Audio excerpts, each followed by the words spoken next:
a monstrous snake-like beast sighted in China during the Song Dynasty. It appeared before soldiers in training and tried to swallow humans, but was defeated by a soldier with sorcerous powers. A bizarre, hairy quadruped about 3 feet long, it emerges from a bamboo grove with a pig-like squeal. Because its features defy taxonomic classifications, it is highly suspected to be a creature wholly unknown.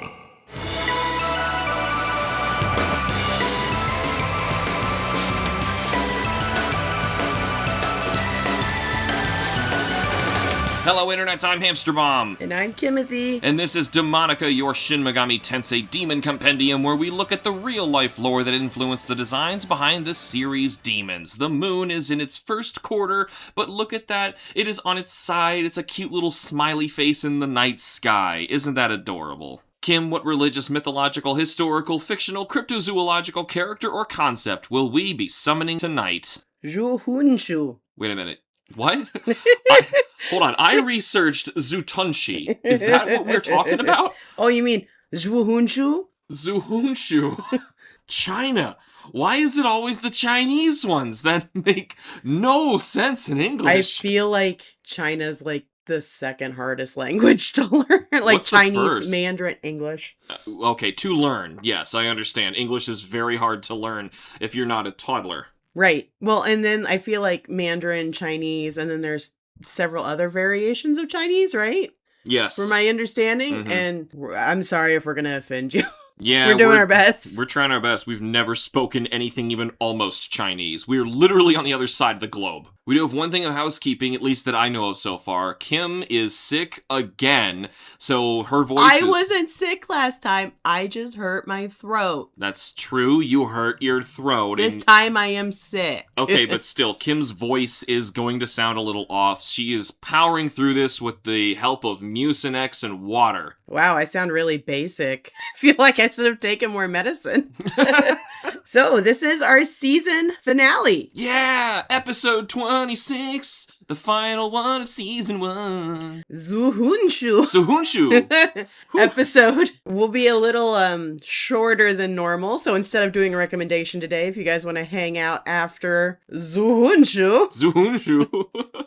Yeah, I didn't have as much, and you sounded like you don't have as much on this guy. So, yeah, I brought it up like, why don't we do a fun award show? I'm so excited. For all of the demons that we have talked about in season 1. Hopefully we'll make this a regular thing at the end of our seasons. I really like that idea. And if you guys don't mind us rambling, I mean, if not, I guess you can check out before that. But sure, but losers. It's also going to be like not only just a celebration of all of the demons that we have got up to this point, they are very silly awards. You know who we are. So I would also love to hear what you think would be who you would give the awards to. To. A good space, and I know people love giving their opinions on the internet, so I know you're going to stay tuned. Now, there's very, very few of them that are objective winners. Most of these are silly, arbitrary ones, and we're going to share our opinions and decide on a true winner for each of our categories. But that is for the second half of this episode. For now, what are we thinking of when we hear the name Zuhunshu? Zuhunshu? I had to put a question mark on it. I'm sorry. Okay. 1, I don't speak Chinese. 2, there's very little information on this demon. 3, those aren't those letters. 3, those are not those same letters. But also, because there's very little information, sometimes with a demon, if it's popular enough, I can just type it in. How do I pronounce this demon's name? Yeah. Okay, well, that didn't work with this one because it's not popular enough for somebody to write about it. So I had to look up each of the individual syllables. That's a word. Syllables. You're sick. It's okay. And figure out how to say that in Chinese and make sure that it's the correct syllable saying the correct type of word and with the correct inflection. So I probably still butchered it, but that's what I got by the end of this.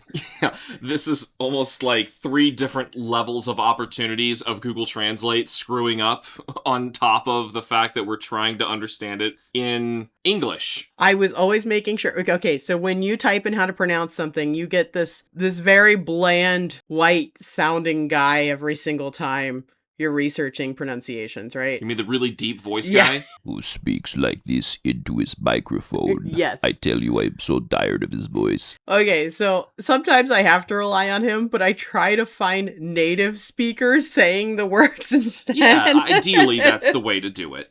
So I found a wonderful lady who teaches like a whole class on Chinese who's helping me out through And this. spoke and said sun shu. No, but she said those syllables at some points. Okay. Anyway, what do you think of when you hear zutunshi? I can't do it. What is it again? Zuhunshu. Zuhunshu. Hun. Hun. Hun. Zuhunshu. Okay, so the T is an H and the E is an O. Okay, from what I found out, if it's ZHI, it's shu, which doesn't work for that last episode we did with Shiachi. Goodness, Zeiss high. That's right. But it doesn't apply there for some reason. I don't know.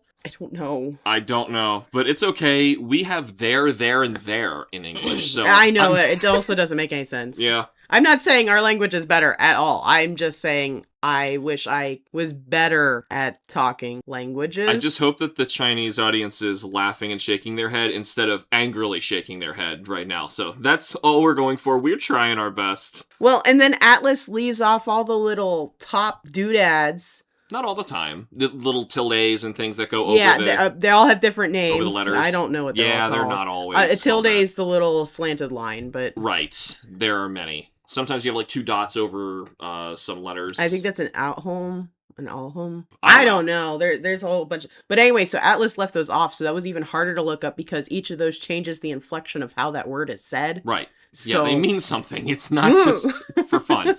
So for a third time, what do you think of right. with this demon that I will not name Apparently- because you're getting distracted? Apparently, I think of a really hard to pronounce name. Actually, when I saw this demon, I was before we researched it. before we researched it, and I saw this demon, I thought, oh, Madoki Betamon's in this game. Yeah. I never thought of that. It looks like a Madoki Betamon. Digimon. And then I thought, well, that's a watermelon pig. Oh, but so is Madoki Betamon. Yeah. I never thought of it being a watermelon pig until you pointed it out. I only ever knew Zuhunshu. Did I do it correctly? Sure, I don't know. Zuhunshu. I'm not the expert. All right, we're just going to say that for the rest of the episode and try our best. So, I only ever knew Zuhunshu from the 2D games and always from a side profile. So, when Vengeance came out, I was completely startled by seeing this pig snake in 3D and from the front. It was uncomfortable, and I am still to this day weirded out by looking at Zuhunshu from the front in 3D because, like, it lines up sideways, like you see it from the side when it's in combat, and it looks like it's 2D art. And then you see it attack and move, and I get the willies up my spine. I never saw it like that, so it did not affect me. It's like if you saw the Mona Lisa blink at you or something like that. Like, something is extremely wrong about seeing a 2D thing come to life and move. I just keep thinking it's a Digimon, so... Okay, that's fair. So let's get this show on the road and talk about Zuhunshu as it appears in Shin Megami Tensei. Zuhunshu only appears in 8 games if you don't count version differences between games. Isn't that sad? Though it first appeared in Soul Hackers, it has primarily been used in more recent Shin Megami Tensei games, but never once has it appeared in Persona. So sorry to all the Persona fans out there, I promise this thing is a real demon and appears in modern games. I didn't know about it until I played Vengeance, so... If anything, I hope that by playing Persona you decide to try a Shin Megami Tensei proper and learn about the demons like this little guy. I mean, yeah, I didn't learn about him till Vengeance. Yeah, I will warn you, I if you didn't play see him in 3, 3. people have memes about Persona fans playing SMT3 and fighting Matador in particular. That's where the diapers come off. Anyway, Zuhunshu has 2 designs. 2. One for the main games and one for demi kids, so this will be easy. From its inception in Soul Hackers on, Zuhunshu, looks like a reptilian pig with the hide of a watermelon, green with dark green stripes, and a white underside. It has a short white horn and large yellow eyes. Instead of hooves, it has claw-toed feet, which look really weird. I'm serious, go look up Madoki Betamon. Isn't that the one with like the big red Yeah, he's mohawk got the spike big on his... mohawk spike, so we are missing that. Mm-hmm. but I know who it is. You don't have to show me a photo. clawed little tootsies, watermelon back, in a white tummy. He's more of a frog, though. He's a more belly of a crawler. frog. Yeah, he's a belly crawler. So... Its tail is thick and stout, as is its face, blending attributes from snakes and pigs. I personally enjoy that its ears resemble white cinnamon buns, kind of like Hercules in Disney's adaptation of Hercules. His delicious ears. I don't know why Disney Hercules comes up in like every other episode. It's the only mythology Disney movie we can talk about. I guess that's true, but Disney needs to get out of this show. Anyway, it's an unassuming design and generally a forgettable demon, if you ask me. We're only covering it because I wanted to learn about it and like it, and it started with Z. Well, yeah, we wanted to learn about it and like it, but there wasn't enough to learn about. Well, that we found out after we nominated it, personally, for this being our Z episode. There were plenty of other Z demons, but I wanted to know about this piggy. I bet he would be delicious. I said so too. One of my awards was going to be which of these demons would be the most delicious. And we couldn't be perverted about it, so that would have been difficult. Yeah, it's not about the cum hail, but instead, like, how do we know that in other seasons there is like a bunch of humanoid demons or something we covered? Then we got a problem. So that's the thing. With our awards later, we're gonna try to keep the awards the same from season to season. So as you're listening along, you think, oh yeah, that would be good for that award. Yes. The same amount of awards should be, and the same worded awards. So think about them as we go through season 2. But as always, we can't forget about Demi-Kids. This time, Zuhunshu is a chibi version of itself, standing on itself. It's just two watermelons right. stacked on each other. This is a cartoon Zuhunshu standing on top of a slightly larger cartoon Zuhunshu. Also, instead of a single horn, they have short tusks this time, which I find really weird. So 2 piggy tusks instead of 1 horn. I guess the only way to make a watermelon snake piggy cuter was with 2 watermelon snake piggies. Moving on, this little piggy is dark chaos, downright chaotic evil. And why is he so evil? And you might also be surprised by its race. Kim, it is time for your quiz question. Yeah, I'm sorry, I had nothing else to give you a quiz question on, and I know I'm reaching. What race is the Zuhunshu? A. Snake. B. Drake. C. Beast. I was gonna go snake. Are you going to? I'm going with snake, yes. Okay. Surprisingly, it isn't snake, and I knew you were going to say that. Why would it not be snake? It's not snake. Instead, it is Drake. Why? That was such a trick question. It exactly was a trick question. Jerk. Well, that's why it was your quiz question. I just knew that it was a weird thing, and we would all expect it to be snake, because it's a snake and a pig together. But no, it's a Drake. I don't know what part of it resembles a snake. However, in the Demi-Kids games, it is instead registered as a beast, meaning if you chose beast, you would also be correct, and the only incorrect answer was snake. No, if I went with the lore, snake is correct. No, it is never a snake. Zuhunshu is an early game demon with pretty piddly stats as to be expected. Strength and vitality tend to lead the way in order to make its physical attacks slightly better than its magic. Attack-wise, it tends to learn the weak physical skill Lunge, the weak ice skill Bufu, or the poison-inflicting skill Poisma. But this varies from game to game, even though it hasn't appeared that often. Also strange is that the resistances are all over the place for appearing so infrequently. Zuhunshu either is weak to light or dark, maybe more, and probably resists or nulls ice. When gunfire is a thing, it will also likely resist or block that as well. When speaking, the snake pig thing will talk like a loudmouth snake pig thing. No shocks there. Me eat you whole. You know, one of those. Which is not perverted. It's in all caps, and it's always from monsters. That's not what they mean. Zuhunshu appears once in a single side quest in Vengeance, and that is it for its story inclusion in the entire series. It's kinda sad. Poor little piggy. In this quest, which we actually spoke about earlier, a hair of a Naba is yearning to meet some of its powerful heroes to inspire him to be great like them. His first choice is to meet the demon Zuhunshu. Unfortunately, this meeting doesn't go very well, with Zuhunshu just trying to eat the tiny rabbit instead of helping him. This discourages the hare, but not enough to stop him. As we've previously discussed, its next target to meet is Shiachi. Shiachi. Shiachi? It was Shiachi. Dang it. I almost remembered it. I know I was going to have to say this name later in this episode, too, and I'm like, ugh. I know, it was going to come up. You know, I'm finding that kind of weird, so it wanted to see the Chinese demons. Huh. Yeah. But they're like in two different categories in my mind. And So I'm pretty sure the last demon it wants to see has nothing to do with the Chinese. Anyway, it was just a coincidence. all right, well, okay. I won't go on my rant about that. Well, guess what we are not going to do? We are not going to take a quick break because we are immediately moving into Kim's section. That is all there is about Zuhunshu in Shin Megami Tensei. So you know how you read his description from the beginning? Yeah. Okay, well, I have like the kind of translated version, which like sounds exactly the same. So Oh, okay, so it's finally correct. yeah, it's like good job, copy-paste. Atlas. I hope you don't mind reading it twice. That's fine. I'll do my best to save your voice. Yeah, I'm gonna make you say all the Chinese words. Oh, dang it! Yeah, you get the most Chinese words. Now, I'm not gonna lie, as I said, this was a struggle to research. Yeah, I tried to help Kim when she came out and told me that there was absolutely nothing she could find online about this demon at all. I looked for like an hour, I think, solid, which I guess doesn't sound long in hindsight, but like I was just looking online. I could find nothing. And I don't know, if you find an hour of research and you can't even prove that this thing even exists, yeah, that's a my problem. So like between the language barrier and lack of English sources, the information on this creature is pretty sparse, so you're not going to have much luck going and looking this creature up on yourself. For this section, I'm relying on the best compiled research we can find. Luckily, this is one that Alex found for us that I read through. It was a person basically writing a blog who is in similar shoes to us, who was a fan of Shin Megami Tensei and wanted to research the demon Zuhunshu. So I will credit them later in this. Yes, I'm glad we will. They did great research, not knowing Chinese. I mean, it's crazy. Mm-hmm. Yeah, luckily it was all written in English for us. So to help us understand Zuhunshu, we need to look at the literary work Itianju.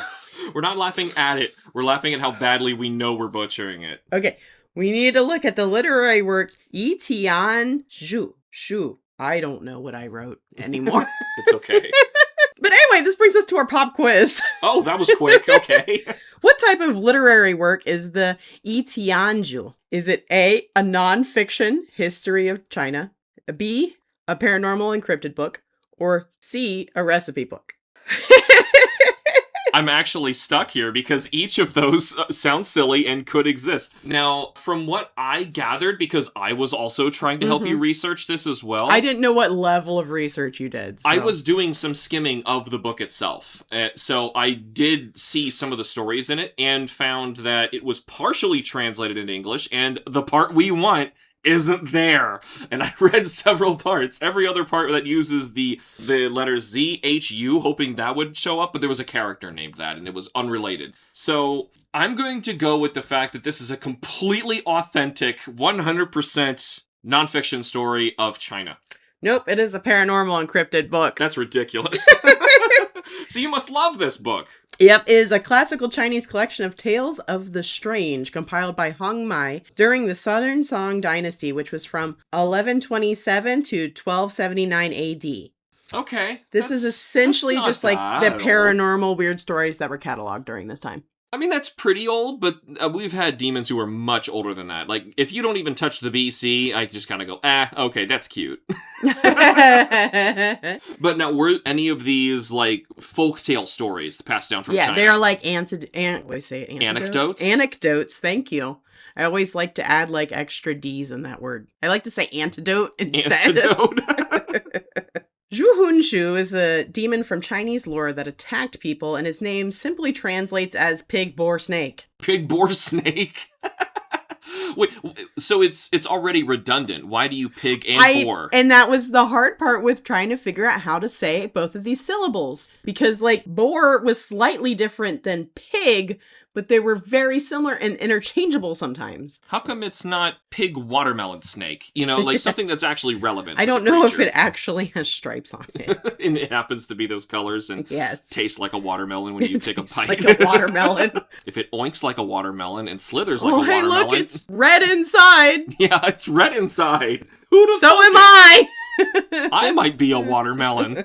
We're all watermelons. So sometimes it ate people and attacked them, but only for like a short time frame in documentation. Can I ask a question about if you remember the introductory lore thing that I read that Atlas came up with? They both said it was enormous and that it was only 3 feet long. They went in the same 3 breath. feet long. Okay. I think it's stout. Okay, so just like it is in SMT, it is big, and if it's only 3 feet long, it would be like a giant beach ball, but it's solid. Right. So that's like how I describe it too. So I do want to mention like the documentation of this thing is for a very short time period in China. Like it's not like they continue to see these like Vlivle being a continuous problem throughout history. Okay, it's just some really bored farmer made up a story, and that was the end of it. Nobody could validate I mean, it. it's coming from like an army like garrison almost kind of situation. Okay, a bunch of drunk soldiers. This kind of sounds like the Tsuchinoko. It does. I thought that too. A cryptid fat snake. So it is a short and stout snake with 4 legs, covered in fur, and makes pig noises. This is not a description I've ever heard of a snake. No, why are you thinking snake? And I'm left wondering if it's even like a correct translation. Also, was it just some sort of weird boar mutation? Yeah, and the face just looked reptilian to them, and they assumed a snake for some reason. I want to give them the benefit of the doubt. They probably know what a boar looks like. They're probably farming them, you know? Yeah, and pigs. I would hope that they would be identifying something that they haven't seen before, because pigs and snake should be easily identifiable to pretty much anybody around the world. And if you looked at this, it doesn't really matter how uneducated you are. I think we can rule that out, that somebody saw this, whatever it was, and they said, this is some other thing. I need to name it. That's why I'm left wondering if it's like a translation problem on our part, like with us reading this very rarely translated piece of text, or maybe we are misunderstanding the description in some way. It also could be a really rare creature that went extinct. That's totally possible. Could be. You can actually find Zuhunshu under other names. Don't worry, it doesn't help you with the research at all. Yeah, we tried. It also goes by Chat or Chatanda. I don't know what those names mean. And that's assuming we said that correctly. Probably no not. idea. They don't sound very Chinese to me. Nope. So it's going to be a lot easier on us to just read a segment that was roughly translated from the Tianjin. I said it differently than I did the other times. You said it different every time. Tianjin. It's okay. We'll take your word for it. Okay. And it's the most amount of information we have about this, because this person was able to get a roughly translated version. Can we of credit this this person now? Yes, I am. So I'm going to have Alex read a direct quote from Tumbeck's blog posted by Depra Lilac. And thank you so much for whoever this person is. It's like the only research you can find online. And it sounded like it was a lot of work for you to get this research. And I read your whole post, if you're wondering. And if you're still out there and you're still really into SMT, I hope you hear us. You found this episode and went, that's me! And if you want to join our research team, we can't afford to pay you, but... Yeah, we can't afford to pay ourselves, but we would love to have somebody with your amount of effort on this team. So I'm going to hand this over to Alex now. It's got a lot of Chinese words and a lot of my phonetic spellings of those Chinese words. Okay, so if I say it wrong, it's Kim's fault. Now, before I start reading this, I want to make sure that this is clear. This is a section of translated to English part of the original text that cited the Zuhunshu and the work to get this translation, because, as I mentioned earlier, this book was only partially translated officially into English, and Depra Lilac went out of their way to translate this themselves, and that is what we are reading. Correct. All right. Just wanted to be clear about that. Thanks again to Depra Lilac. Here comes the quote.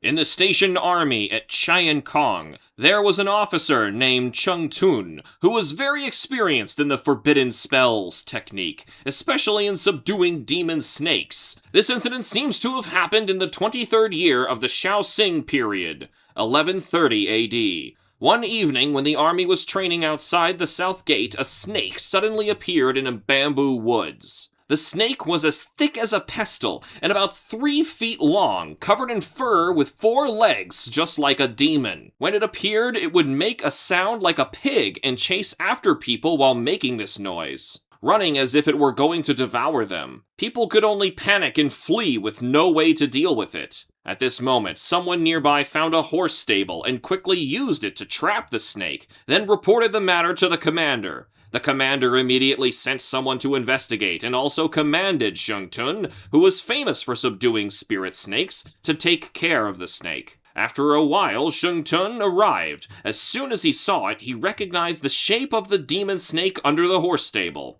He said, "This is called Shuhunshu, a type of demon snake that kills people once they get entangled by it." After that, Shung Tun blew air from above the horse stable and began to use his spells. Soon, Shung Tun commanded someone to open the horse stable, and they saw the demon snake curled up and motionless. Shung Tun then closed the horse stable again, deeply inhaled as if he was absorbing moonlight, and then blew air from above the stable 3 more times. Afterward, Shung Tun commanded someone to open the horse stable again, and they saw that the demon snake had turned into a puddle of blood. There's a lot of questionable stuff in that story. I was going to stop myself several times in there, but I know that's confusing when I'm reading a quote, so I stopped myself from stopping. So for me, this story leaves a lot more questions than answers. Yes, it does. I don't know how a snake that's the width of a pedestal and 3 feet long entangles somebody. Or curls up. Yeah, even that was weird. Yeah. So, like, what are they actually dealing with? Is it some kind of cryptid? And is it a boar? How do you inhale moonlight? I don't know. Okay. But this guy was like a professional sorcerer, snake person. snake and trapper, or whatever. They got the guy. I love that it has 4 legs, just like a demon. Yes, just like a demon. That's the first thing I think of when I think of a quadruped. Demon. Demons. As you can probably imagine, SMT is the most well-known Zhuhunshu design. By this point in my script, I do want to point out I have stopped spelling it correctly and just used the phonetic one again. Yeah.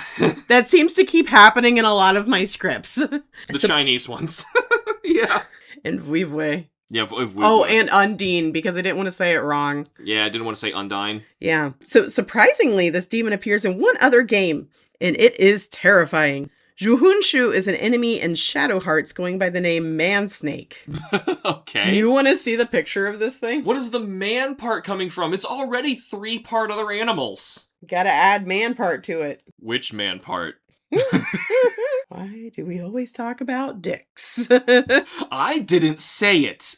You said man part. I said which man part. I just asked you. You said man part. I don't know if you want to describe this for our audience, but it's terrifying. You can also just go look it up. It's an enemy in Shadow Hearts, and apparently it's supposed to be Zhuhunshu. I think it goes by Man Snake. Is that what I said? That's hideous. It's almost like if there was a larva version of Frampt from Dark Souls. Well, I thought it looked like Frampt, and I was like, is Frampt a Zhuhunshu? Frampt is extremely long, so I don't think so. That's everything on Zhuhunshu. Well, that's that. Hey, I will say my wrap up. Overall, I was pretty disappointed with this research. Yeah, me as too. You can on imagine. my end as well. I'm glad we were able to find something, because I don't have any text about Chinese cryptids. Essentially, is what this is. Apparently, neither does the rest of the world. Well, China does. China has it. Okay, fine. The rest of the world, other than China. That's a pretty big chunk of the world. Yeah. China is a pretty large chunk of the world, though. I also don't understand why people keep calling it a snake. Yeah. Yeah, the first... That's the thing about the story. The story says the first thing they said was, that's a snake!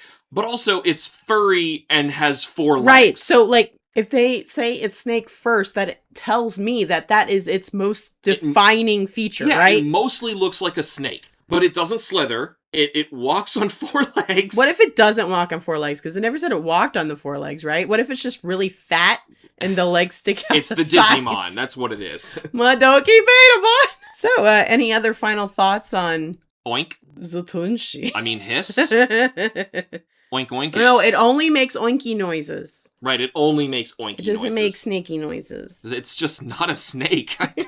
You know what? And Atlas agreed. That's not a snake.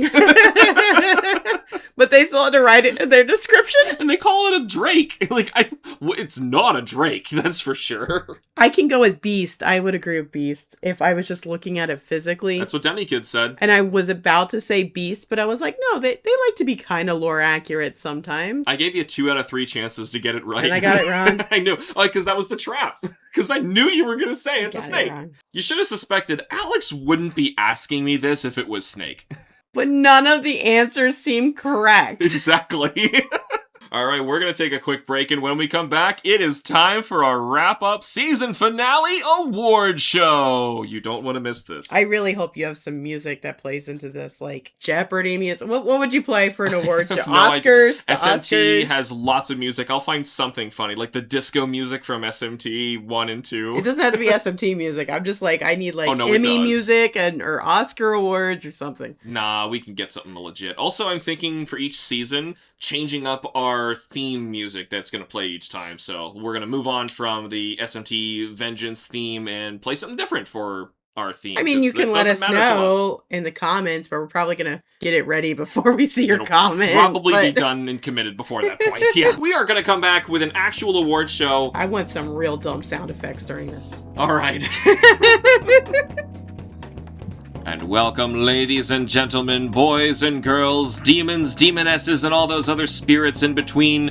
It is time for the award show wrap-up of Season 1 of Demonica. I was going to say that didn't sound very woke of you, but then you included demons, and I think we were okay. They, them, all colors, walks of life. The rainbow is flying right now. Everybody is included. It doesn't matter. We all have ears, except for the deaf, I'm sorry. They have them. They do. They just kind of don't really work. We sound really muffly at best. They're probably not listening to our podcast. Probably not. I wouldn't think that the deaf would listen to many podcasts. This is a horrible intro. You might need to start over. And welcome men, women, females, males, all of the in-between colors of every person alive right now, no exceptions, demons included. How about that? Wonderful. Excellent. It is time for our award show, of which we will be celebrating all of the demons from Season 1 of the very popular show Demonica, based on Shin Megami Tensei, etc. The award show you've been waiting for a half a year? Half an hour. Because I looked at how long it took for us to do the Zuhonshu episode up to this point. You've been waiting laboriously for an entire 30 minutes, and we will reward you, dear listener, with the wonderful answers to the burning questions that you never had. I really want to hear comments on this because I know, as I said before, everybody on the internet has an opinion. Yes. And they will get mad if your opinion is not the same as their opinion. All right. Kim and I both came up with a long list of different awards to give out to demons that we are going to decide on right now. And the demons we have to choose from are only demons we listened to and researched in this season of Demonica. Which gives us a total of 26 demons to look at. Exactly. And by the end of this, whoever wins the most awards will be crowned Demon of the Season. Yay! Let's start with something classy, something easy, something that you can immediately look at and say, I know the answer to that question. Something we're probably gonna fight about. Absolutely. The favorite demon design. Which of the demons from Season 1 is the design that you like the most? I was worried if I told you my actual favorite one, you would tell me it was more of an honorable mention. Who is it? The Doulahan from Demi-Kids? Okay, hold on. We're picking specific games? Yeah, we are.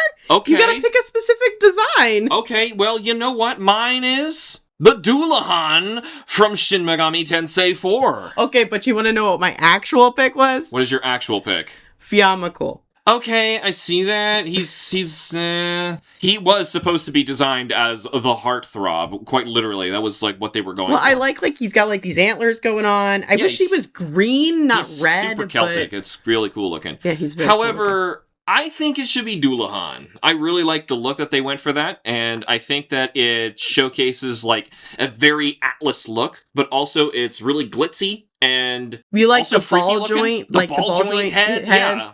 I mean, it is a cool design, but, you know, that design didn't even make it on my list of ones that I thought were, like, tops. Doulahan? Yeah, no, not the regular Doulahan. See, when I see favorite demon design, I assume it's like we kind of collect these all together. So for some reason, you know, Doulahan also roasts its head on a stick. Right, well, and I didn't like the other ones, but I like the Demi-Kids one. That one's real cute. Because, like, I liked other ones better. I liked Fiamakul. I thought his was fantastic. He's okay. Is it because I'm female? Maybe, I think so, because Is it because I am a heterosexual female? Is this the problem? I am not sexually attracted to Fiona Cool, so I don't see that at all. Okay, but my other options I felt like were Hecatonchires and Jack-o'-lantern and Rhonda. So I don't even know if those were like crossing your mind at all, because I'm like, I don't know if I can agree on Doulahan being like the coolest of them. Doulahan is just my favorite look of these, because sure, I have demons that I like more in the games, but if you're just talking about the way that they look, Doulahan is probably my favorite of the list. Really? Yep. Okay, fine. Agree to disagree. I'll go with Doulahan. You picked Doulahan first, so like clearly As you the like some Demi Doulahan. kids, what? I think that's okay.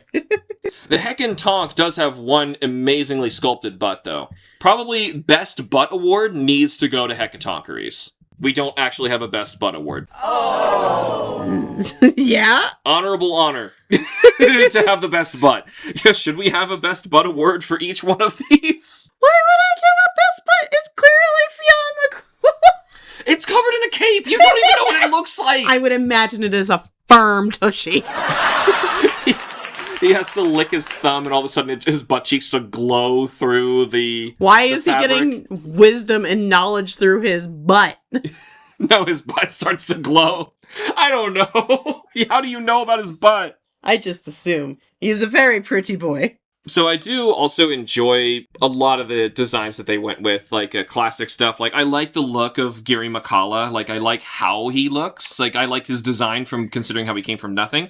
I also really like how Angel is designed, where it looks, to me, like you scrubbed away everything that, like, modern Catholicism did to angels, and you looked at, like, literally what it is in the Bible, and you tried to create this slave. That's, like, an interesting idea. But the ones in the Bible are all male. They're gender neutral, I think. No, they're male. Named ones are... No, I looked them up. They were all male. Okay. Remember this? This is the first episode. Well, every other tier of angel in SMT is a male, I think. The power, the principality, the dominion, and all that stuff. No, don't get me wrong. I think Archangel. almost all of these designs are cool. We'll talk about the one I hate. But Yeah, there's a couple I'm not a huge fan of. Like, I love Cerberus, but I am honestly kind of bothered with the one head thing. The three-headed one... I am super bothered by it. Have you seen the three-headed Yeah, one in I've 4? seen it.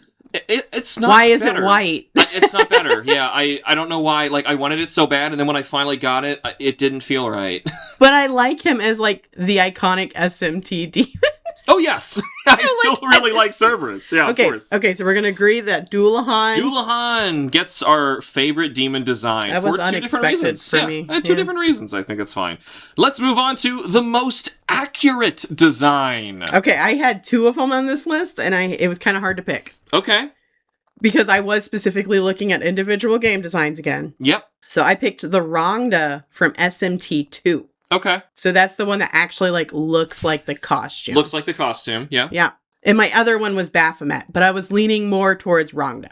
Really, my most accurate design was hands down Baphomet, because that is exactly what Baphomet looks like. Yeah, it's just not doing the hand thing, and I kind of wish it was posed like that, but it's fine. Sure, it did occasionally, but it was just like, that's just what Baphomet looks like. I really liked that Rhonda design in SMT2, and I wanted it to win something. But I will agree with Baphomet, because I have also... Baphomet was Yep, sounds like we already agree on that one. Yeah, the most accurate design was not Seth. Shocker. Yeah, people were very upset about that, but honestly, we don't even know what the Seth animal is. Listen to that episode. People think it's a donkey. It kind of looked like a donkey. Let's do some silly ones. What demon has the most ridiculous lore? Oh, what do you know? It's Seth. Yeah, it's Seth. No question, it was Seth. What was that ride we went on? That episode was so perverted, so disturbing. So inappropriate. Like, oh my god, there was so much going on. Like, I was going to call the police on this. It was like, such what a roller was happening? coaster. Family services, for sure, needed yeah. a phone call. Yeah, I feel like there's not much to talk about. It's so easy to agree on. Listen to the episode. Listen to the Seth episode, you'll agree with us. And if you don't, let us know, because there were many ridiculous episodes. The next one. They can't all be positive. What about, what is the demon that is most butchered by Atlas? Wendigo. Yeah, it's Wendigo. Yeah, I'm sorry, but Wendigo, wow. I didn't know how messed up that design was. Not just like the way it looks, but the way they described it too. I can't believe you did not know like any of that information, because I know so much about that topic, just being a lover of the idea of it. Well, even it was wrong in terms of the pop culture interpretation of the incorrect Wendigo, of the antlered monster that is, coming around. No, it's a popular thing to illustrate. It's a good way to make it wrong, but that's not even what Atlas did. We've reached the point with the Wendigo, and we talked about in the episode, where it's kind of like split into two separate mythologies now. Yeah, and Atlas made neither. Yeah, they chose wrong. They made everyone mad. Nobody liked that. How about this one? None of these have anything to do with the gameplay, but now we have one that is about actual games. Which demon has the best plot twist? I mean, hold on. This could be in their lore as well. Could be their lore. Yeah, this could be their lore, but I think the way that I'm interpreting this is it's going to be the gameplay. I think we have the queen of all plot twists when it comes to SMT. Queen plot twist got covered in this season.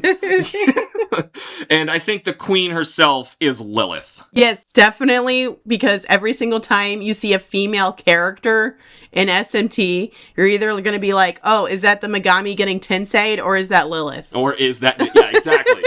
Lilith was involved in so many plot twists in so many of the games. There's like a reason that episode is so long, and it's not just because Kim's segment could have been a lot longer. It's that... I can do a part 2. I had to basically tell you the story of like 3 different mainline SMT games, because every single time Lilith shows up, it is really important, and she's critical to a role in the story, and she's the plot twist. She is the plot twist. The queen of plot twists.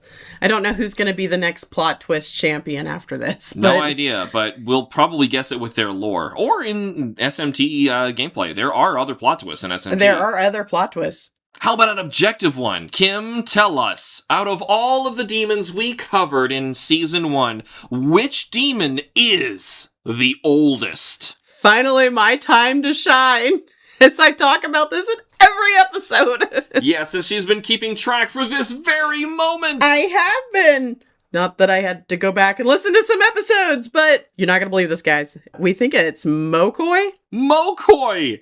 Look at him! That little green meat bag was good for something. Oh, poor Mokoi. Yeah, just murdering people in the outback. Okay, so it's either... We think Yerlinger and Mokoi were like around 4000 BCE, but potentially older than that, and the boomerang was invented in like 8 to 6000 BC. Yeah, right, much older. And they said he was as old as the boomerang. Possibly. But another runner-up was Seth.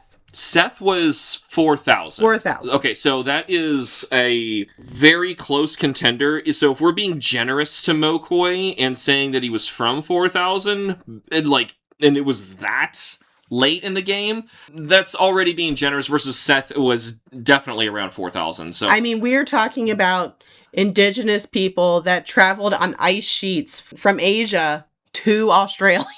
Like, that's a real long time ago. Mm-hmm. What if we jump the other way around? Kim, can you tell us the newest demon? Do you want to guess? I'm going to say it's Doulahan. It is Doulahan! Ooh, I had no idea. I really didn't write anything down for this one. I was just guessing. Doulahan is from 1802. Really? Yep. That is super recent. Well, that's Doulahan, because we also had older interpretations of other things that could gods. Have possibly been eventually transformed into Doulahan. Right. 1802 is when the name Doulahan is first being used. Which is what we really should be honoring for this. Correct. So, well, so far we have a leader for the Demon of the Season, but we have many more awards. So the thing is the other runner-up, I think, was Baphomet, was the next newest. Really? Okay, yeah, that makes sense. Yeah. Okay, yeah, I see that. So what year was Baphomet? 1098. Wow, that is still... so that was the next newest one. Doulahan is so new by comparison. That's really amazing. Yeah. I like these objective ones. Yep, we're done with them. The rest of these are all gonna be silly opinions. I have a lot of silly opinions. Kim, can you tell me your silly opinion? Which demon is the most difficult to pronounce? Shieichi? Yeah, it's Shieichi. Zai's High, the X-demon. Oh my goodness. Even Zhuhunshu is not as bad as trying to say Shieichi. At least I can look at what in English I say Zutunshi, and I can kind of see where you're coming from with Zuhunshu. Shieshi, no.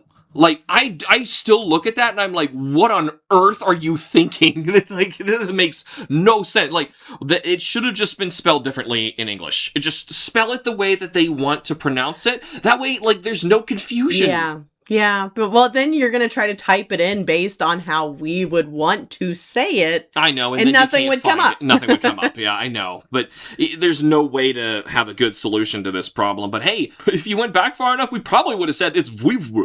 I know, but I'm fine with that now. We had such a problem with vivre, but nope. Shiechi is woof. Fluffy goat. That is one sheep. Fluffy sheep. All right, how about this one?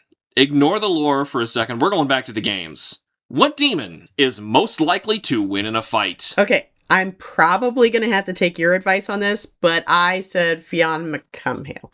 McCool, come on. We've gone over this. It is McCool. Fionn McCool. You just wanted to say come hail again. I did. I missed it. So he does have some really powerful attacks. He's a very, very good He seemed demon. like one of the highest demons in Vengeance. Yeah, he is a jerk. He's in base game. He is a jerk who uses basically physical Murakumo against you, and you're only like a third of the way through the game. So he's a jerk. He's pulling out severe attacks that you really can't handle at that moment, and you're really at best doing medium strength. I just want to give him some award, and I know who you're going to say. Oh yeah, there is a clear winner, hands down, no question. This isn't even a contest, guys. At first, you're like, oh, okay, we covered some endgame demons here. We covered Seth. We covered Yamato no Orochi. We got Hecatoncheires. We got some big, strong demons. It doesn't matter. None of that matters. Let's not forget about the J-pop girl in a skirt. It's Idun. Like, no contest, it's Idun. And the reason Idun is so busted, even if you put any of these demons together, I assume you're putting them all at the same level. Like Pokemon Stadium, right? You put them in the same level. We're being fair here. Because otherwise, Zhu Tunxi is just going to lose. Like, that's not fair. Correct. So if you put them all at base level 50 or something, Idun wins. Against everyone. Easily.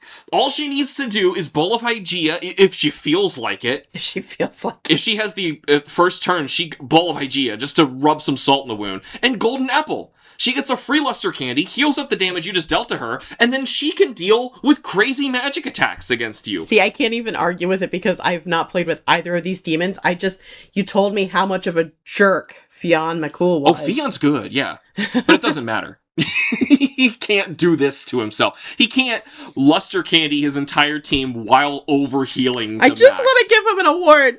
Yeah, he does deserve an award. Give the good boy an award. Unfortunately, Idun. You have a great argument. Unfortunately, Idun exists. If we didn't cover them in the same season. Yeah, that is just unfortunate for Fionn McCool because Golden Apple. I'm sorry. He cannot Golden Apple. Conversely, we have the Fusion Fodder Award. Like the opposite end of the... The opposite end. Okay, I had an honorable mention. Well, here, which demon of ours I'm pretty sure we agree on this. Would you say is the demon most likely to just get spat back into the Cathedral of Shadows? Zhuhunshu. Yeah, it's Zhuhunshu. But I also put in Mokoi as an honorable mention. Oh, I've used Mokoi before. He's okay. He's not terrible. He kind of freaks me out a lot, so I just kind of fuse him right away. In SMT4, he's level 2, if you can believe it. Aww. Yeah, I know, it's so weird. He's such a low level in that game, and in other games, he might be, like, mid-game. But no, I really like him. He's not so bad. And now we got another weird one. This one I like to call Who's the Biggest Loser Award. And this goes to either someone who triumphantly lost in some way in their lore or in the games, or is just some way an enormous letdown. Yep, and I think it's Giri McCullough. Yeah. I can see that just from researching Giri McCullough, how overused he is in the games, and then how we found out there's annoying he is. Oh yeah, repel physically. Like, you want to know who's this elephant? I need answers. But no, there's a sentence about him, and he's known for dying. I wrote on mine Yamato no Orochi, because Yamato no Orochi was, like, described as this amazing, now, so was Giri McCullough, a gargantuan, powerful Hydra-esque snake who just gets drunk, and Susanoo very unceremoniously just cuts his throat when he's okay, drunk. so I'm gonna say, I'm I'm going to have to say no to that one because Giramacala is never built up at all in his lore. Yeah. He has literally he's just tall. said He's that he is tall. absurdly tall and that Mara rides him into battle and he dies. Right. So basically this elephant has a giant cock riding on him. Yamada no And it Orochi dies. has like a river he is connected to that is people true. like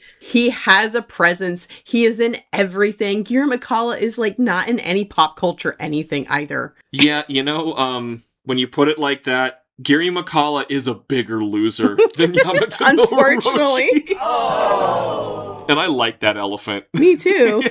Next up is the Family Drama Award. Which demon had the most spicy family drama? I wonder who that could be. Is it the guy who raped his nephew?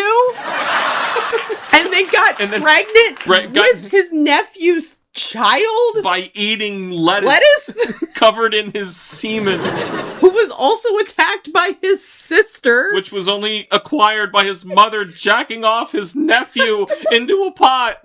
Because she cut off his hands. And luckily Thoth was there to summon the semen with the semen summoning ritual, which is apparently a thing. Guys, we're talking about Seth. It's Seth. Seth is gonna win. Seth has the Family Drama Award. Oh my god. Now, there were other contenders. Like, there were other good family dramas. Oh, no. I didn't even think about it. I was like, Seth... No, oh, yeah, Seth was the nothing best. I'm just saying, there were compared to- others, sure. What were the others? Like, Hecatoncres was kind of weird. You know, we had That's others. That's true. And Cerberus has some weird stuff going on with his family. Yeah, but he's not like... got a weird family going on, too. But not drama. Not like this, no. Next up is a fun one that is definitely going to matter in every season. Who is the most likely to eat children? I wrote such a long list for this because I could not decide. There's so many demons But that just after want to looking eat at children. everyone's lore, I went with Lilith. Lilith eats the most children? She eats the most children. Is she like, it's her primary source of protein? It is, exactly. She will eat them in the womb. She will eat them freshly out of the womb. I will eat them on a train. I will eat them in the rain. I will eat them in a box. I will eat them with a fox. Yeah. Yeah. It was between her and Rongda were like my top two. Yeah, I wrote Rongda. Okay, but Rongda is sacrificially eating children. Okay. Lilith is just eating children because she hungry. Oh, that's gross. But you have to know this list. Mokoi? Yeah, he did. Thunderbird? I don't remember Thunderbird eating children. He kidnaps children. Right, he kidnaps children. You're right. Wendigo? Yeah, Wendigo. Well, Wendigo eats anybody. And Yamada no Orochi. Yamada no Orochi eats virgins, which would be children.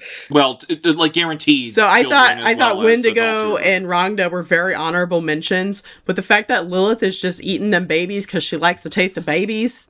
She would be the most likely to eat children. Because Rongda has like an ulterior motive for eating the baby. It's like a sacrifice. I told you, there's going to be a lot of baby eating in Shin Megami Tensei, so it sounds like the most likely to eat children is Lilith. Is that what you went with? I actually wrote with Rongda, but you're right with Lilith. I'm going to concede that one. So it sounds like we so far have a three-way tie of Demon of the Season. Dullahan, Seth, and Lilith. Who will end up winning? We have more to go. Kim, can you tell me which of these demons was the best shapeshifter? Not the one I want to mention, but... yeah, who do you want to mention? The honorable mention. Because we didn't actually have an episode on her this season. We didn't. Kushinada Hime got turned into a comb this season, is what we found out. She turned into a comb, guys! That's why she's covered in green combs! And we also have other honorable mentions, like Seth became a hippo. Yes, I love it. Hecatoncres turns to stone and a human. Yes. And that's actually who I wrote for the best shapeshifter, because he was so good at it. Nozuchi turns from a monk into a coconut with legs and a trunk. I don't know what that's about. It's a testicle with an elephant trunk. The king of shapeshifting in this season is Osei. Why is it Osei? Because that is his primary objective. When he comes to you as like a man beast transforming, and he transforms into women, children, anybody at will to manipulate. Right, yeah, I almost forgot about Osei. I hate Osei, but looking at everybody, he's like the master of disguise. You gotta be right, because I know how much you don't like Ose. Hate Ose. And if you don't like him and you're still conceding that he's the victor, it's Ose. How about this one? Which demon is most likely to give you nightmares? We have the Queen of Nightmares herself, actually, in this season. We do, but we have many other demons who are specifically preying on nightmares. I think it is the Wendigo. So I wrote down Queen Mab. Real? She is the queen of nightmares and dreams. Most likely to give nightmares, because a Wendigo, that's all the Wendigo does. I mean, if she doesn't like the smell of your breath, apparently, that might be a true. problem. Yeah, she was very petty. She's very mischievous and like. But I also wrote down Ose, because that's a big thing he does too. Is he gives your enemies nightmares to your enemies, sure. Lilith entered into pregnant women's dreams. Okay. To create nightmares, because she wants to eat the babies. Going back to the whole. Yes, I remember she eats babies. Yes, that didn't pass over. And then, my head. I did write Wendigo because the Wendigo visits you in your dream first. That's how you know you're turning into a Wendigo. That's why I thought the Wendigo should be the winner of this one, because it is something that it is the onset of the demon coming. So it's like most likely to give you nightmares, guaranteed to give you nightmares is the Wendigo. And then of course, like, it's actual, like, the creature. If that's real, that's horrifying, and I'm gonna have nightmares. Because I'm interpreting it both ways. I mean, just because Queen Mom is so petty. But yes, I think Wendigo is more likely to give you nightmares, because Queen Mob can also give you just lustful dreams. Yeah, Queen Mob can, but Wendigo does. And so does Lilith. Every time. Every time? Yes. Before she comes to eat your children.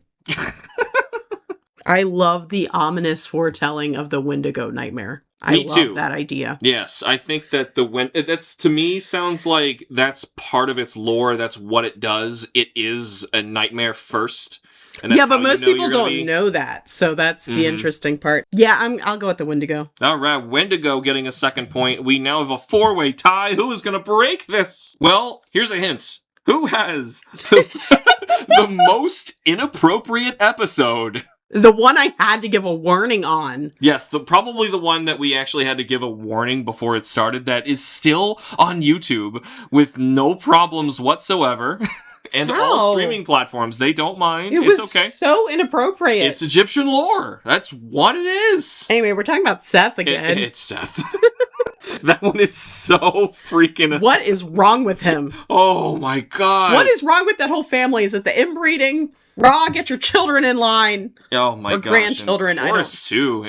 Oh man. It's all such a mess. It's so scary. I can't wait to do more Egyptian episodes. Me too.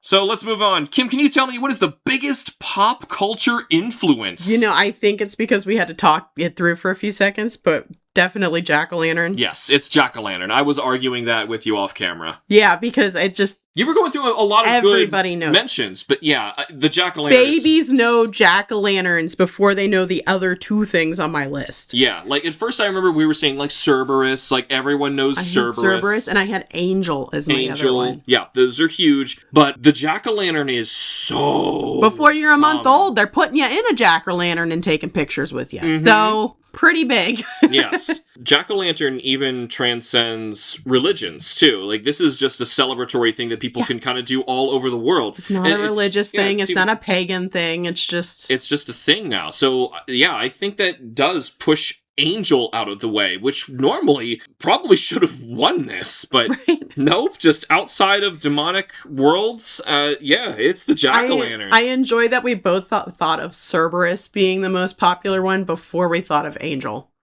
Like, I had to take some time before I thought of Angel, and I was like, I forgot about Angel. Yeah, that's probably a pretty big pop culture one, so. Yeah, just go into a Hobby Lobby. All right, we only have a couple left. What is your favorite demon suggestion? Okay, these can't really win the awards because they're not going to be on any of the other awards. No, it's not going to win Demon of the Season, but this is still an award we want to give out. What was your favorite demon suggestion? I was torn between two. Okay. But I went with Pan because I think, why is he not in this game still every single time? Yeah.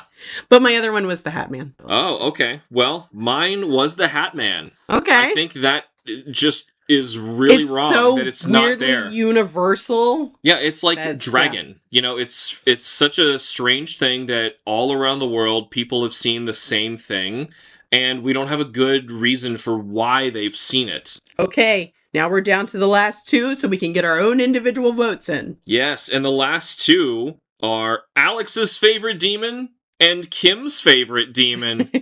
My favorite demon on this list, just in general, I've already told you, is Yamato no Orochi. He gets 1 vote, so it's totally not him. I'm sorry, I'm going to vote for the reigning king right now. I'm gonna go with Seth.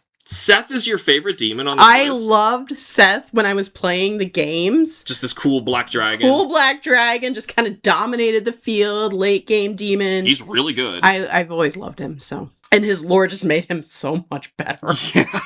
It sure made him so much. So much of hippo. Fuller.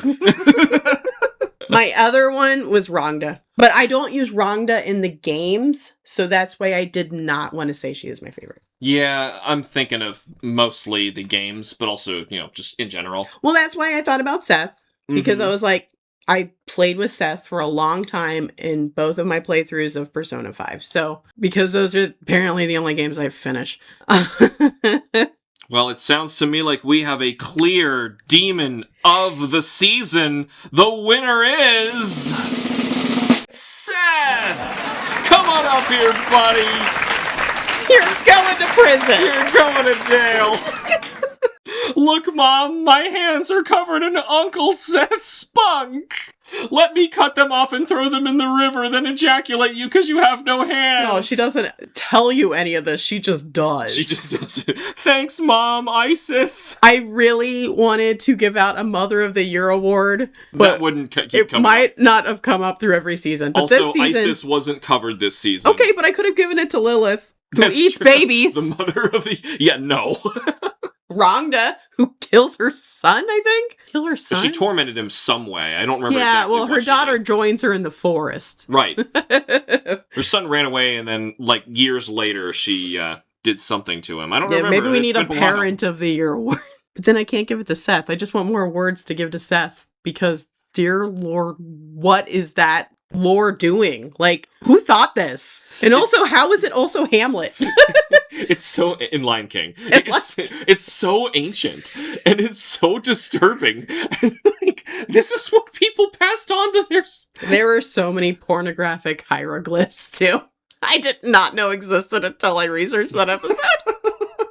Oh my gosh, the stuff that comes out of Egypt. Well, I mean, hey, things have not changed in the slightest. Like, they're making pornographic hieroglyphs. We're not doing much different today on the internet. I guess you could say that. Thanks, Seth, for your weird incest porn. Yay! Yeah, and trying to kill Osiris a lot. Yeah. And not being discreet about it, I think, is the best part about him It trying reminds to me- kill Osiris. Yeah, one of our proposed awards that we were going to go with was best side quests, or best integration into the game, and you were going to give this award to Seth just because of the side quests that you get in SMT4 are so good with tie-ins with Isis and Osiris and trying to put Osiris back together. I don't even remember if I mentioned, because I played it in the game on my Let's Play series after doing the episode, but when you collect all the pieces of Osiris and get him together again and you defeat Seth, Osiris admits to you, actually, that wasn't all the parts of my body, and maybe if I adventure with you and join your party, we might find the missing piece. Please don't tell my wife. So obviously his penis is still missing, and he got swallowed by a fish. because it's swallowed by a fish, and he doesn't know where it is. And Isis, as we've learned, is just a horrible wife mother, so Yeah.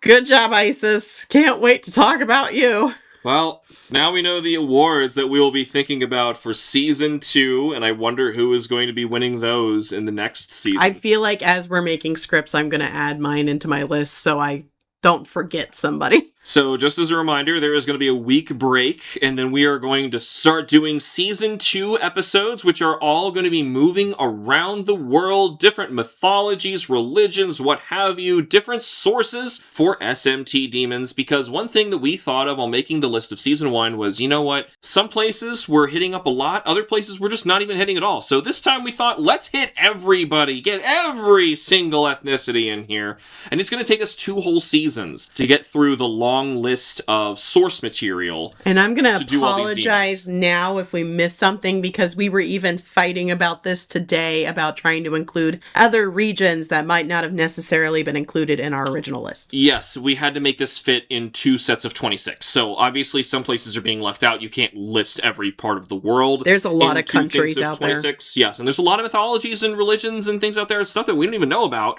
But stuff that is specifically in Atlas's design, so we have multiple things to choose between. Flying head demons somewhere near Bali, and you stay away from that. Mm-hmm. But anyway, we're going to read that full list of exactly what we're going to be covering in Season 2 in the first episode of Season 2. But for now, thank you all so much for joining us for this season finale of Season 1 of Demonica. We're very happy to have you. So let us know what your results were for the award show, if you agreed with us, or if there were any other demons that you would like to vote for. We would love to hear from you. Or if you love Seth as horribly as I do now. It's horribly.